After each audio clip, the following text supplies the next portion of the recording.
एक बार फिर से स्वागत है आपका ऑलमाइटी टू पे। आज हम बात करने वाले हैं लार्ज कैप, मिड कैप और large and mid cap funds के बारे में। आइए जानते हैं कि आखिर ये फंड्स किस तरह के हैं और क्या इन्वेस्टर्स को इन सारे फंड्स में इन्वेस्ट करना चाहिए कि इनमें से कुछ ही फंड्स में इन्वेस्ट करना चाहिए। और साथ में हम कंपैरिजन करेंगे दो लार्ज कैप, दो मिड कैप और दो large and mid cap funds का, और जानेंगे कि आखिर इन फंड्स में इन्वेस्ट करने के क्या क्या कॉम्बिनेशन सही हैं और इन्वेस्टर्स को इन सारे फंड्स में पैसा लगाना भी चाहिए या कुछ ही फंड्स ऐसे हैं जो कि यहाँ पे अच्छे रिटर्न्स दे सकते हैं।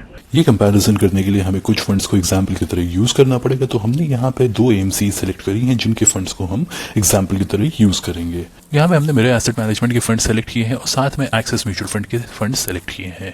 अगर हम लार्ज कैप की बात करें तो लार्ज कैप में मेरे एसेट लार्ज कैप हमारे पास है और एक्सेस ब्लू चिप हमारे पास है। मिड कैप में हमारे पास मेरे एसेट मिड कैप है और एक्सेस मिड कैप है। Large and mid cap category में हमारे पास मेरे एसेट इमर्जिंग ब्लू चिप है और एक्सेस ग्रोथ अपॉर्चुनिटीज फंड है। आइए सबसे पहले जानते हैं कि आखिर लार्ज कैप फंड्स होते क्या हैं। लार्ज कैप फंड्स वो फंड्स होते हैं जिनको मिनिमम 80% पैसा लार्ज कैप इक्विटीज में पार्क करना होता है, यानी लार्ज कैप कंपनीज के शेयर्स में लगाना होता है। लार्ज कैप कंपनीज इंडिया में मार्केट कैपिटलाइजेशन के बेसिस में टॉप 100 कंपनीज होती हैं। तो अगर कोई लार्ज कैप फंड है तो उसको 80% पैसा लार्ज कैप में पार्क करना होता है। जैसा कि आप देख रहे हैं इस टेबल से, यहाँ पे मैंने किस स्टॉक में कितना कितना परसेंट एलोकेटेड है वो मैंने लिख रखा है। तो अगर लार्ज कैप स्टॉक्स में यहाँ पे 80% के ऊपर इन फंड्स को रहना है तो यहाँ पे मेरे एसेट लार्ज कैप ने 83% लगा रखा है और एक्सिस ब्लू चिप ने 99% लगा रखा है। दूसरी कैटेगरी है mid cap category. Mid cap category को इन्वेस्ट करना होता है एटलीस्ट 65% पैसा मिड कैप स्टॉक्स में। मिड कैप स्टॉक्स वो होते हैं जो कि 101 से लेकर 250 की रेंज में आते हैं मार्केट कैपिटलाइजेशन के बेसिस पे। तो यहाँ पे इनको मिनिमम 65% पैसा मिड कैप स्टॉक्स में लगाना होता है। तो यहाँ पे जैसे हम देख रहे हैं मेरे एसेट मिड कैप फंड ने 66% पैसा मिड कैप पे लगा रखा है और एक्सिस मिड कैप ने 74% पैसा मिड कैप स्टॉक्स में लगा रखा है। अब आइए बात करते हैं large and mid cap category की, और ये कैटेगरी आखिर आई क्यों है। Large and mid cap category basically वो कैटेगरी बनाई गई है जिसमें कि मिनिमम 35% पैसा लार्ज कैप में और मिनिमम 35 पैसा मिड कैप में लगाना ही लगाना है फंड मैनेजर्स को। तो मेरे एसेट ने 54.97% लार्ज कैप में लगाया हुआ है और 36% मिड कैप में लगाया हुआ है मेरे एसेट इमर्जिंग ब्लू चिप ने। एक्सेस ग्रोथ अपॉर्चुनिटीज ने 38% पैसा लार्ज कैप में लगाया हुआ है और 37% पैसा मिड कैप में लगाया हुआ है। यहाँ पे आपको एक चीज़ और देखने को मिलेगी, एक्सेस ग्रोथ अपॉर्चुनिटीज लगभग 18% पैसा अपना फॉरेन इक्विटीज में भी लगाया हुआ है, जिसकी वजह से ये एक काफ़ी ज़्यादा डाइवर्सिफाइड फंड बन जाता है और काफ़ी अच्छी जोग्राफिक डाइवर्सिफिकेशन भी हमको प्रोवाइड करता है। तो वीडियो में आके हम कंपेयर करेंगे कि आखिर एक्सेस ग्रोथ अपॉर्चुनिटीज कितने अच्छे से काम कर पा रहा है। देखिए, लार्ज कैप फंड में जब लोग पैसा लगा रहे थे तो आखिर लोगों ने large and mid cap fund की तरफ क्यों पैसा लगाना शुरू करा। ये इसलिए हुआ क्योंकि लार्ज कैप फंड में आपको जो है ब्लू चिप कंपनीज में इन्वेस्ट करने को मिलता है और वहाँ पे आपको एक कंसिस्टेंटली रिटर्न जनरेट होते हुए दिख रहे होते हैं। लेकिन आप जब मिड कैप में लगाते हैं तो आपके रिटर्न्स की प्रोबेबिलिटी बढ़ जाती है कि आप ज़्यादा रिटर्न्स कमा पाएंगे। तो वो इन्वेस्टर्स जो कि पूरा पैसा एक मिड कैप फंड में नहीं डालना चाहते, वो चाहते हैं कि मेरे से कुछ प्रोपोर्शन ही मिड कैप में जाके लगे। तो उनके लिए स्पेशली ये फंड बनाया गया जो कि लार्ज एंड मिड कैप के कॉम्बिनेशन में इन्वेस्ट करता है। तो यहाँ पे large and mid cap fund के पास यूनिवर्स होता है टॉप 250 कंपनीज का, जिसमें कि उसको 35% पैसा लार्ज कैप में लगाना है यानी टॉप 100 कंपनीज में लगाना है और 35% पैसा मिड कैप स्टॉक्स में लगाना है यानी 101 से 250 कंपनीज के बीच में। मैंने यहाँ पे जो इंडेक्सेस हैं उनको भी लिख लिया है कि हमारी large and mid cap category के लिए BSE large and mid cap index है, मिड कैप कैटेगरी के लिए BSE 150 मिड कैप इंडेक्स है एंड लार्ज कैप कैटेगरी के लिए हमारी BSE 100 इंडेक्स है और उनके हमारे पास रिटर्न्स भी हैं। लेकिन उसके पहले आइए बात करते हैं कि अगर हमारे पास ये 6 फंड्स हैं तो यहाँ पे क्या क्या ओवरलैपिंग की पॉसिबिलिटीज़ हो सकती हैं, क्योंकि अगर हम इनमें से किसी भी फंड में इन्वेस्ट कर रहे हैं तो चांसेस हैं कि यहाँ पे ओवरलैपिंग बहुत ज़्यादा हो सकती है। क्योंकि देखिए, टॉप 100 कंपनीज आपकी लार्ज कैप कंपनीज है और जब आप एक लार्ज कैप, एक लार्ज एंड मिड कैप में इन्वेस्ट कर रहे हैं तो ओवरलैपिंग की चांसेस काफ़ी ज़्यादा होती हैं। तो जैसे कि हम इस टेबल से देख रहे हैं, यहाँ पे वो सेल्स मैंने रेड से हाईलाइट कर दी हैं जिनमें परसेंटेज ओवरलैपिंग मोर देन 30% चली जाती है। यानी ये जो रेड सेल्स आप देख रहे हैं, इस कॉम्बिनेशन को आपको अवॉइड ही करना चाहिए। आपको कोशिश करनी चाहिए कि आपकी जो परसेंटेज ओवरलैपिंग हो रही हो बिटवीन 2 फंड्स वो कम से कम हो, लेकिन अगर कम से कम नहीं हो पा रही है तो एटलीस्ट वो 30% के नीचे ही रहनी चाहिए। तो जो कॉम्बिनेशंस में 30% के ऊपर की ओवरलैपिंग जा रही थी उनको मैंने रेड से हाईलाइट कर दिया है और वो आपको किसी भी हालत में अवॉइड करनी चाहिए, क्योंकि यहाँ पे आप कॉन्सेंट्रेशन रिस्क आपकी काफ़ी ज़्यादा बढ़ जाती है। और कभी भी आप अपने पोर्टफोलियो में डिफरेंट फंड्स इंक्लूड कर रहे हो तो आपको अपने पोर्टफोलियो से कॉन्सेंट्रेशन रिस्क को हटाना बहुत ज़रूरी होता है, तभी आप एक अपने पोर्टफोलियो को ऑप्टिमाइज्ड पोर्टफोलियो बना पाएंगे। तो जैसे कि हम यहाँ पे देख रहे हैं कि मेरा एसेट इमर्जिंग ब्लू चिप और मेरा एसेट लार्ज कैप दोनों में लगभग 65% की ओवरलैपिंग हो रखी है। तो अगर आपके पोर्टफोलियो में ये दोनों ही फंड हैं तो ये दोनों ऑलमोस्ट एक ही जैसा परफॉर्म करते हुए आपको दिखेंगे, क्योंकि 65% की ओवरलैपिंग चल रही है दोनों फंड्स के पास। अगर आप एक्सेस ब्लू चिप के साथ मेरे एसेट इमर्जिंग ब्लू चिप को लिए हुए हैं तो वहाँ पे भी आपको 32% की ओवरलैपिंग देखने को मिलेगी। यहाँ पे नोटिस करने की एक और बात है कि यहाँ पे जब यूटीआई निफ्टी इंडेक्स को मैं अगर ओवरलैपिंग में कंसिडर करूँ, क्योंकि सिर्फ इंडिया की टॉप 50 कंपनीज में ही लगाता है, और मेरे एसेट इमर्जिंग ब्लू चिप जिसके पास 250 स्टॉक्स का यूनिवर्स मौजूद है, क्योंकि ये एक large and mid cap category का फंड है, उसमें भी यहाँ पे 43% की ओवरलैपिंग आई हुई है। यानी मेरे एसेट इमर्जिंग ब्लू चिप के पास अपॉर्चुनिटी तो मिड कैप में लगाने की थी, लेकिन उसने ज्यादातर फोकस अभी भी लार्ज कैप और स्पेशली टॉप 50 कंपनीज में रखा हुआ है। यही मैं अगर दूसरे large and mid cap fund जिसको हम यहाँ पे कंसिडर कर रहे हैं एक्सेस ग्रोथ अपॉर्चुनिटीज की बात करूँ, तो वो सिर्फ यूटीआई निफ्टी इंडेक्स फंड के साथ कंपेरिजन में सिर्फ 20% की ओवरलैपिंग दे रहा है, जो कि काफी अच्छी है मेरे एसेट इमर्जिंग के कंपेरिजन में। यहाँ पे एक और चीज़ की हम बात करते हैं कि अगर हमारे पास मिड कैप में कॉम्बिनेशन में और लार्ज कैप के कॉम्बिनेशन में है तो ओवरलैपिंग की चांसेस बहुत ही कम हो जाती है, और लार्ज कैप म्यूचुअल फंड्स को मिनिमम 80% पैसा लार्ज कैप स्टॉक्स में लगाना ही होता है। तो ये तो हमने बात करी कि किस तरह के कॉम्बिनेशंस को आपको अवॉइड करना चाहिए। जितने भी सेल्स और जितने भी कॉम्बिनेशंस आप रेड से हाईलाइटेड देख रहे हैं वो कॉम्बिनेशंस पोर्टफोलियो के लिए अच्छे नहीं होते हैं, क्योंकि कॉन्सेंट्रेशन रिस्क बढ़ाते हैं। अब आइए चलते हैं कंपैरिजन की ओर। तो यहाँ पे हमने कंपैरिजन के लिए जो यूज़ किया है बेसिकली हम रिटर्न्स को ही यूज़ करेंगे। टोटल हमारे पास यहाँ पे 6 टाइम फ्रेम्स अवेलेबल हैं जिसमें हमने रिटर्न्स कैलकुलेट किए हैं। कुछ फंड्स जैसे कि एक्सेस ग्रोथ अपॉर्चुनिटीज और मेरे एसेट मिड कैप, इनको अभी 5 ईयर्स कंप्लीट नहीं हुए, तो उनके केस में हमसे 3 ईयर्स तक का ही कंसिडर करेंगे। आइए इस टेबल को सबसे पहले समझते हैं। यहाँ पे आप जितनी भी वैल्यूज ग्रीन से हाईलाइटेड देख रहे हैं उन केसेस में उस पर्टिकुलर फंड ने जो इंडेक्स है, यानी जैसे इस केस में BSc large mid cap TRI index है, उसको बीट किया है रिटर्न में। जैसे लास्ट 1 मंथ में एक्सेस ग्रोथ अपॉर्चुनिटीज बीट किया तो वो ग्रीन से हाईलाइटेड है। सेम जिस टाइम फ्रेम में इंडेक्स को बीट किया गया है वो फंड के सेल को मैंने ग्रीन से हाईलाइट कर रखा है। अलग अलग कैटेगरी को कंपेयर करने के पहले हम लोग विद इन कैटेगरी थोड़ा कंपैरिजन कर लेते हैं, तो हमें कुछ चीजें ज्यादा क्लियर हो जाएंगी।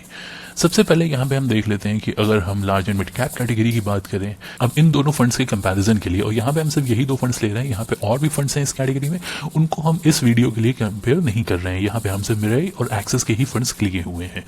तो अब यहाँ पे अगर मेरे पास इनमें से कोई 2 फंड हैं तो उन 2 फंड में मेरे लिए कौन सा बेटर है, सबसे पहले तो हम लोग ये देखते हैं। क्योंकि हमारे पास एक्सेस ग्रोथ अपॉर्चुनिटीज के 5 ईयर्स का डेटा नहीं है तो हम इसको सिर्फ 3 ईयर्स तक का ही कंपेयर करेंगे।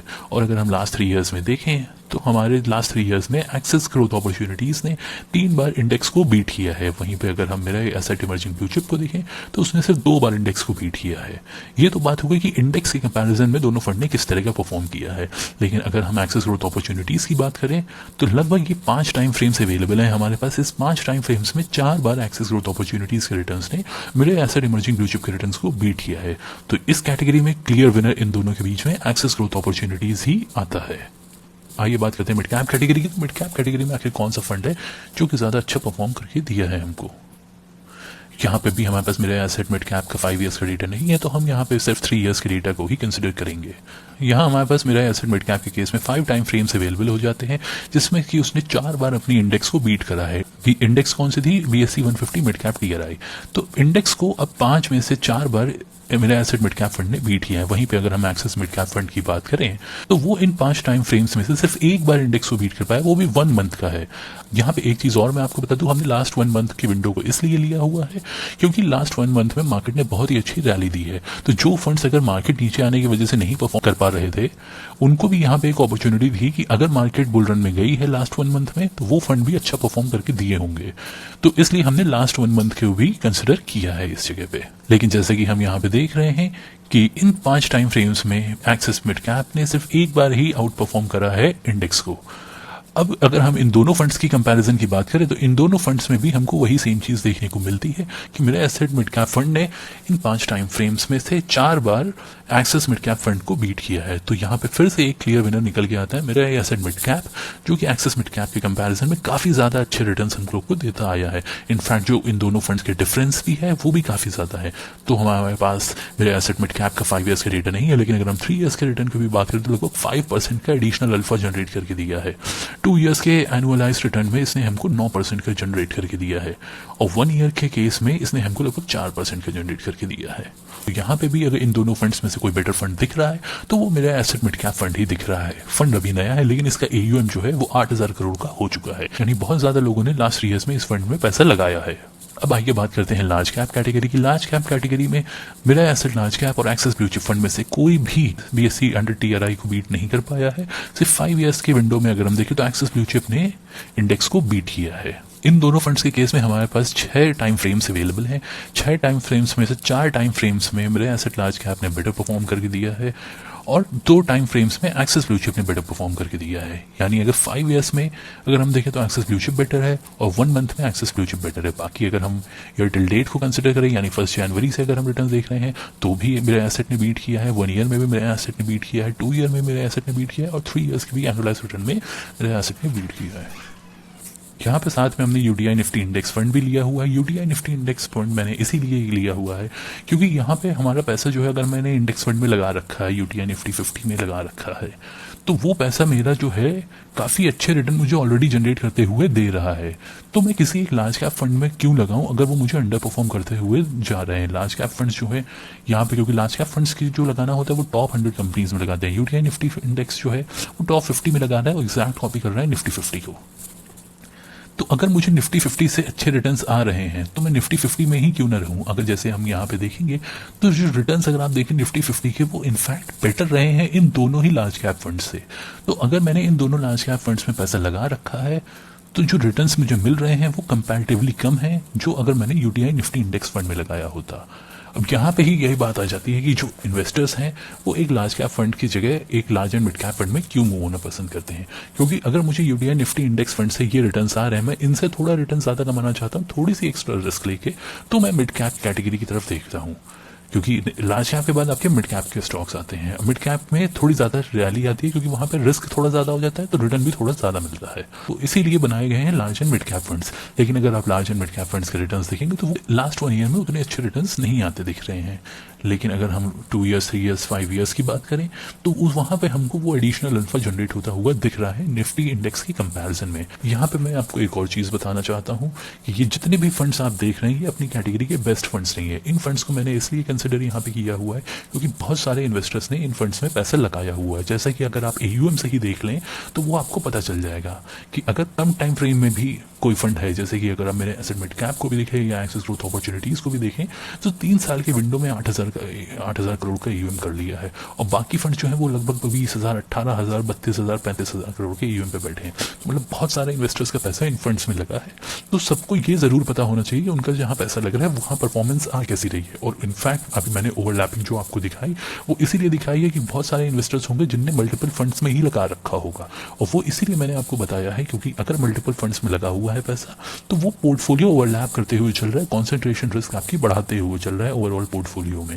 क्योंकि बहुत सारे लोगों ने मेरे एसेट इमर्जिंग ब्लू चिप में भी लगा रखा होगा, और जैसे ही मेरा एसेट मिड कैप आया तो मेरा एसेट मिड कैप में भी उन लोगों ने पैसा लगाना शुरू कर दिया। तो दोनों के केसेस में हुआ गया 40% ओवरलैपिंग हो गई है पोर्टफोलियो की, जो कि इन्वेस्टर्स को पता भी नहीं है। और क्या पता उनके पास मेरा एसेट लार्ज कैप भी हो, और क्या पता UTI निफ्टी इंडेक्स फंड में भी वो लोग इन्वेस्ट कर रहे हो। तो अच्छी खासी यहाँ पे ओवरलैपिंग पोर्टफोलियो में हो रखी है जिसके बारे में बहुत सारे इन्वेस्टर्स को नहीं पता होता है। इसीलिए मैंने यहाँ पे पोर्टफोलियो ओवरलैपिंग भी दिखाई है कि आप अपने पोर्टफोलियो से कॉन्सेंट्रेशन रिस्क को धीरे धीरे कम कर पाएं अगर आप इनमें से किसी भी कॉम्बिनेशन में इन्वेस्टेड हैं तो आइए यहाँ पे हम बात करते हैं कुछ क्वेश्चंस की जो कि इन्वेस्टर्स के दिमाग में भी होंगे जो कि फ्रेश इन्वेस्टिंग करने जा रहे हैं। कि अगर एग्जांपल के तौर पे मैंने देखा कि मेरे पास large and mid cap fund काफ़ी अच्छा परफॉर्म कर रहा है, मैं किसी लार्ज एंड मिड कैप में ऑलरेडी इन्वेस्टेड हूँ, तो क्या मुझे एक सेपरेट मिड कैप फंड में इन्वेस्ट करना चाहिए क्योंकि मुझे मिड कैप कैटेगरी का एक्सपोजर तो इस फंड से मिल रहा है। तो यहाँ पे अगर मैं एग्जाम्पल ले लूँ कि मेरे एसेट इमर्जिंग ब्लू चिप में आप ऑलरेडी इन्वेस्टेड हैं, अब आप चाहते हैं कि एक मैं मिड कैप फंड सेपरेट और लाऊं। अगर आपने इन दोनों में से कोई एक मिड कैप फंड कंसिडर करने की सोच रहे हैं तो आपको ओवरलैपिंग जरूर चेक कर लेनी है कि मेरा एसेट इमर्जिंग ब्लू चिप अगर मेरा लगा हुआ है तो मेरे एसेट मिड कैप अगर मैं इंट्रोड्यूस करूंगा उसके साथ तो 40% की ओवरलैपिंग हो जाएगी जो मुझे अवॉइड करनी चाहिए। और अगर मैं एक्सेस मिड कैप लाता हूं तो वहां 16% की ओवरलैपिंग होगी। लेकिन एक्सेस मिड कैप हमने जैसा देखा है कि बहुत ही ज़्यादा अंडर परफॉर्म कर रहा है, तो एक्सेस मिड कैप हमें यहाँ पे नहीं लाना है अपने पोर्टफोलियो में। तो उस केस में हमें किसी और मिड कैप फंड को इंट्रोड्यूस करना होगा। मिड कैप के ऊपर एक मैं सेपरेट वीडियो बनाऊंगा जिसमें हम सारे मिड कैप्स का कंपैरिजन करेंगे। तो यहाँ पे अगर आप ऑलरेडी एक लार्ज एंड मिड कैप पे इन्वेस्टेड है और एक सेपरेट मिड कैप फंड आप देख रहे हैं, तो जी बिल्कुल आपको एक सेपरेट मिड कैप फंड अपने पोर्टफोलियो में जरूर इंट्रोड्यूस करना चाहिए। और वो इसलिए करना चाहिए क्योंकि मिड कैप्स की जब रैली आती है तो वो आपको काफी ज्यादा रिटर्न बना के देखे जाते हैं। इनफैक्ट अगर आप मेरे एसेट मिड कैप की भी बात करें, दो ओवरलैपिंग यहाँ पे 42% की है, लेकिन अगर आप रिटर्न की कंपेरिजन करेंगे मेरे एसेट इमर्जिंग ब्लू चिप के साथ, तो वहां पे आपको एडिशनल अल्फा जनरेट होता हुआ दिखेगा इस फंड में। यहाँ पे लगभग 7% का एडिशनल रिटर्न 3 ईयर्स के पीरियड में दिया है। 2 ईयर्स के पीरियड में मेरा एसेट मिड कैप ने लगभग 9% का एडिशनल रिटर्न जनरेट करके दिया है। 1 ईयर की ड्यूरेशन में लगभग 6% का रिटर्न जनरेट करके दिया है।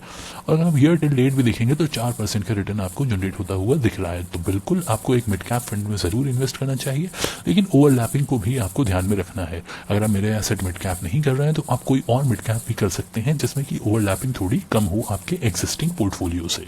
दूसरा केस लेते हैं कि अगर आपके पास एक्सेस ग्रोथ अपॉर्चुनिटीज फंड है आपके पोर्टफोलियो में, तो आपको मिड कैप फंड में जाना चाहिए कि नहीं। देखिए, एक्सेस ग्रोथ अपॉर्चुनिटीज फंड एक ऐसा फंड है जो कि आपको बहुत ही अच्छी ज्योग्राफिक डाइवर्सिफिकेशन देता है। ऑलमोस्ट 18% पैसा जो है वो यूएस इक्विटीज में पार्क्ड है और रिमेनिंग जो है वो इंडियन इक्विटीज में पार्क्ड है। और यहाँ पे अगर आप देखेंगे तो मिड और लार्ज कैप में ऑलमोस्ट इक्वल अमाउंट्स इन्वेस्टेड है और स्मॉल कैप में लगभग 6% का पैसा लगा हुआ है एक्सेस ग्रोथ अपॉर्चुनिटीज में। तो अगर मैं एक्सेस ग्रोथ अपॉर्चुनिटीज में जा रहा हूँ, उसके साथ में अगर किसी भी मिड कैप को उतारता हूँ तो वो मुझे काफी अच्छे रिटर्न देके जाएंगे। अगर हम इन्हीं दोनों ऑप्शन में बात करें, क्योंकि एक्सेस मिड कैप तो हमें लगाना नहीं है, कंसिस्टेंटली अंडर परफॉर्म करता चला आ रहा है, तो इन दोनों में हमें सीधे एक बेटर फंड मेरा एसेट मिड कैप दिख रहा है। तो आइए ओवरलैप वाले टेबल पे चलते हैं। ओवरलैप में अगर हम देखें कि एक्सेस ग्रोथ अपॉर्चुनिटीज फंड के साथ अगर मैंने मेरा एसेट मिड कैप को इंट्रोड्यूस किया तो सिर्फ 5.7% की ओवरलैपिंग हुई है मेरे दोनों फंड्स के पोर्टफोलियो में। अब अगर आप पूरी टेबल ध्यान से देखें तो 5.7% की ओवरलैपिंग जो है वो सबसे कम ओवरलैपिंग है सारे कॉम्बिनेशंस को मिलाने के बाद। तो ये कॉम्बिनेशन मेरे पोर्टफोलियो के लिए सबसे ज्यादा परफेक्ट बैठता है, क्योंकि यहाँ पे मेरे पास लार्ज कैप में भी है, यूएस इक्विटीज में भी मुझे एक्सपोजर मिल रहा है और साथ ही मुझे मिड कैप में भी मिल रहा है। दो फंड्स मेरे ऐसे हैं जो कि मिड कैप में पैसा लगा रहे हैं, लेकिन वो पैसा लगाने के बावजूद मेरा जो यहाँ पे ओवरलैपिंग हो रही है वो सिर्फ 5.7% की हो रही है। तो मुझे काफी अच्छा डाइवर्सिफिकेशन मिल रहा है। मेरी रिस्क जो है, कॉन्सेंट्रेशन रिस्क, वो भी यहाँ पे कम होती हुई दिख रही है। तो अगर आप एक्सेस ग्रोथ अपॉर्चुनिटीज के साथ मेरे एसेट मिड कैप को लेते हैं तो वो एक काफी अच्छा कॉम्बिनेशन आपके पोर्टफोलियो के लिए बनता है। आइए चलते हैं अगले क्वेश्चन पे। अगला क्वेश्चन है कि अगर मेरे पास एक लार्ज कैप फंड अगर मेरे पोर्टफोलियो में मौजूद है तो क्या मुझे एक नए large and mid cap fund में इन्वेस्ट करना चाहिए। देखिए, अगर मेरे पास एक large cap fund already portfolio में है तो सबसे पहले तो मुझे ये देखना है वो लार्ज कैप फंड परफॉर्म कर भी पा रहा है कि नहीं कर पा रहा है। क्योंकि अगर वो लार्ज कैप फंड मेरे निफ्टी इंडेक्स को ही नहीं बीट कर पा रहा है तो सबसे बढ़िया मैं इंडेक्स में ही पैसा लगा दूं, क्योंकि वो मुझे बेटर रिटर्न देते चले जा रहे हैं कंसिस्टेंटली। लेकिन मैं अगर चाहता हूँ नहीं, मैं एक लार्ज कैप या ब्लू चिप म्यूचुअल फंड में बने रहना चाहता हूँ, तो बिल्कुल आप उसमें इन्वेस्टेड रहिए। तो वो आपको लगभग 12 से 13% के बीच के रिटर्न आपको लॉन्ग टर्म में देते रहेंगे। तो अगर आप किसी भी लार्ज कैप में इन्वेस्टेड हैं, तो आप अगर लार्ज एंड मिड कैप में इन्वेस्ट करने का सोच रहे हैं तो उसके लिए आपको फिर से एक बार ओवरलैपिंग टेबल की तरफ जाना होगा। ओवरलैपिंग टेबल आपको बताएगी कि अगर आपने एक लार्ज कैप फंड में लगा रखा है, एग्जाम्पल में एक्सेस ब्लू चिप अगर आपने लगा रखा है, उसके साथ अगर आप एक फंड लाते हैं, एग्जाम्पल के तौर में मेरा एसेट इमर्जिंग ब्लू चिप, तो 32% की ओवरलैपिंग हो जाती है। वहीं अगर आप ग्रोथ अपॉर्चुनिटीज को लेके आते हैं तो वहां पे 35% की ओवरलैपिंग हो जाती है। दूसरा फंड अगर आपने मेरा एसेट लार्ज कैप का फंड लिया होता, उसके साथ आप मेरे एसेट इमर्जिंग ब्लू चिप में large and mid cap category के फंड लाते तो 65% की ओवरलैपिंग हो जाती, जो कि बहुत ही ज्यादा है। मतलब इस कॉम्बिनेशन को तो आपको किसी भी सिनेरियो में अवॉइड करना चाहिए। तो यहाँ पे मुझे एक चीज तो दिख गई कि 3 कॉम्बिनेशन तो मेरे अगेंस्ट चले गए हैं जो कि मुझे अवॉइड करने चाहिए। एक कॉम्बिनेशन बस मेरे पास बैठ रहा है कि अगर मेरे पास में से एसेट लार्ज कैप है, उसके साथ में सिर्फ एक्सेस ग्रोथ अपॉर्चुनिटीज फंड को इंट्रोड्यूस कर सकता हूँ। और वो इसलिए है क्योंकि एक्सेस ग्रोथ अपॉर्चुनिटीज मुझे यूएस इक्विटीज का एक्सपोजर दे रहा है और साथ में मिड कैप में भी एक्सपोजर दे रहा है, जो कि काफी अच्छे तरीके से मेरी ओवरऑल पोर्टफोलियो को बैलेंस कर पा रहा है।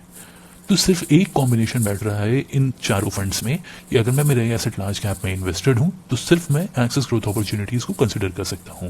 एक बार मैं दोबारा से आपको एक चीज बता दूं, हम सिर्फ यहाँ पे इन 6 फंड्स की ही बात कर रहे हैं। इसके एडिशन में आप किसी और फंड में भी इन्वेस्ट कर सकते हैं, लेकिन यहाँ पे हमने कंपैरिजन के लिए सिर्फ इन 6 फंड्स को ही लिया है ताकि एएमसीज जो है वो भी सेम रहे और इनमें काफी लोगों के पैसे लगे हुए हैं तो उनको भी अपना जवाब मिल पाए। मिड कैप में देखिए, अगर आप लगा रहे हैं तो मिड कैप में आपका रिस्क एपेटाइट हाई होनी ही चाहिए। अगर आपकी रिस्क एपेटाइट हाई नहीं है तो आप लार्ज कैप की तरफ ही रहिए या इंडेक्स फंड्स की तरफ ही पैसा लगाते रहिए। तो ये था comparison large cap, mid cap और large and mid cap funds के बारे में कि अगर आप किसी भी तरह का कॉम्बिनेशन इस स्पेस में देख रहे हैं और अगर इन 6 फंड्स में से कोई एक फंड आपके दिमाग में है कि आप इन्वेस्ट करने का सोच रहे हैं तो क्या क्या कॉम्बिनेशंस आपके लिए सूटेबल होंगे वो मैंने आपको यहाँ पे बता दिए हैं। आप इनके एडिशन में कोई भी फंड अपने हिसाब से देख सकते हैं, लेकिन हाँ, कॉन्सेंट्रेशन रिस्क को जरूर ध्यान में रखिए और ओवरलैपिंग को ध्यान में रख के आप कॉन्सेंट्रेशन रिस्क को कम कर सकते हैं अपने ओवरऑल पोर्टफोलियो में। ये वीडियो आपको कैसा लगा कमेंट्स में ज़रूर बताइएगा। अगर अच्छा लगा हो तो लाइक ज़रूर करिए और चैनल को सब्सक्राइब ज़रूर करिए। Thank you.